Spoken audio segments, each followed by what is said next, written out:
সময়ের পরিবর্তনে সবকিছু এখন এত সহজ হয়ে গেছে। হাতে থাকা স্মার্টফোনে একটা ক্লিক করলেই জানতে পারি অজানা সবকিছু। আসসালামু আলাইকুম, কেমন আছেন সবাই? আলহামদুলিল্লাহ, আমিও ভালো আছি। আশা করি আজকে পুরো ভিডিওটা আমার সাথে থাকবেন। আমার ভিডিওটা যদি ভালো লাগে অবশ্যই একটা লাইক কমেন্ট করে যাবেন। আমার মা যখনই চাল কুমড়ার মুরব্বা তৈরি করতো সবসময় শুধু বলতো, বাজারের মুরব্বাগুলি এত সুন্দর হয়, বাসায় বানালে কেন এরকম হয় না। সবসময় মার একটা আফসোস থাকতো। আমরা তো তখন ছোট ছিলাম, তখন ভাবতাম হয়তো বাজারে চাল কুমড়া না অন্য কিছু দিয়ে মুরব্বা তৈরি করা হয়। তো আমরা সবসময় এ নিয়ে বাসায় কথা বলতাম। কিন্তু আজকে আমরা সময়ের পরিবর্তনে জানতে পারছি যে আসলে কিভাবে মুরব্বা বানালে পারফেক্ট হবে এবং শক্ত হবে। তো আমিও ট্রাই করে দেখব আমার মুরব্বাটা একদম পারফেক্ট হয় কিনা।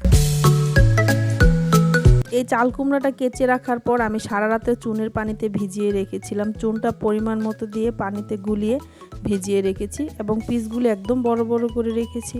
তো তারপরে এটা ভালো করে পরিষ্কার করে আমি গরম পানি দিয়ে একটু সিদ্ধ করে নেব। সিদ্ধ না, ঠিক একটু ভাপ দিয়ে যেন চুনের পানিটা পরিষ্কার হয়ে যায়। তো আরেক চুলায় বসিয়ে দিয়েছি চা সকালের নাস্তার জন্য। যাক, নাস্তা করে চলে এলাম মুরব্বার পরবর্তী প্রসেসে। আর এই চাল কুমড়াটা পাঠিয়েছে আমার ভাবি। তো আমার বড় ভাইয়ের বউ আমার বাবার বাড়ি থেকে ভাবি তার আঙিনায় অনেক সুন্দর চাল কুমড়া গাছ লাগিয়েছে এবং ভাবির বাগানে অনেক ধরনের সবজি গাছ হয়। তো খুব সুন্দর সবজি হয়েছে। আমাদেরকে যখন কচি ছিল তখনও পাঠিয়েছিল। তো তখন আমরা মাছ দিয়ে তরকারি এবং ভাজি খেয়েছি। আর এটা যখন একদম পুরো হয়েছে পেকে, তো আমি ভাবিকে বলেছিলাম যে আমার জন্য পাঠাবেন। তো পাঠিয়েছে। তো ভাবিকে অনেক অনেক ধন্যবাদ এত সুন্দর একটা উপহার দেওয়ার জন্য। তারপর আমার কুমড়োগুলো হয়ে গেছে সিদ্ধ করা। তো বেশি সিদ্ধ করতে হবে না, জাস্ট একটু গরম পানিতে ভাপ দিয়ে উঠিয়ে নিতে হবে। আগে দেখতাম মা কত কষ্ট করতো এটা পানি ঝরানোর জন্য, একদম পাটায় চাপা দিয়ে রাখতো।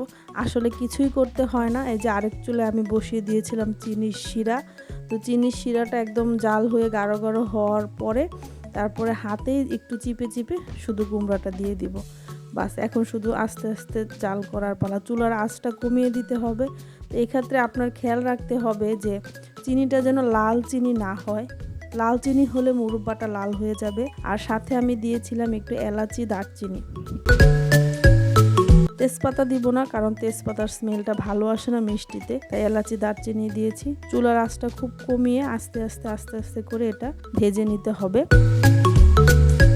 আর এই মুরব্বাটা শক্ত হওয়ার মেন কারণ হচ্ছে যে চুনে ভিজানো। চুনে ভিজিয়ে রাখলেই হয়। তো আগে তো কেউ চুনে ভিজাতো না, যার কারণে এই মুরব্বাগুলো শক্ত হতো না। যত চিনিই দেখ শক্তই হতো না, নরম থাকতো।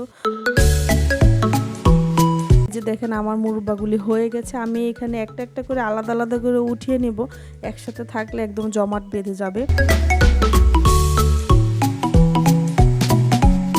যে দেখেন আমার মুরব্বা ঠান্ডা হয়ে যাওয়ার পরে মাশাআল্লাহ কি পারফেক্ট হয়েছে। একদম প্রতিটা আশে আশে চিনির রস ঢুকেছে।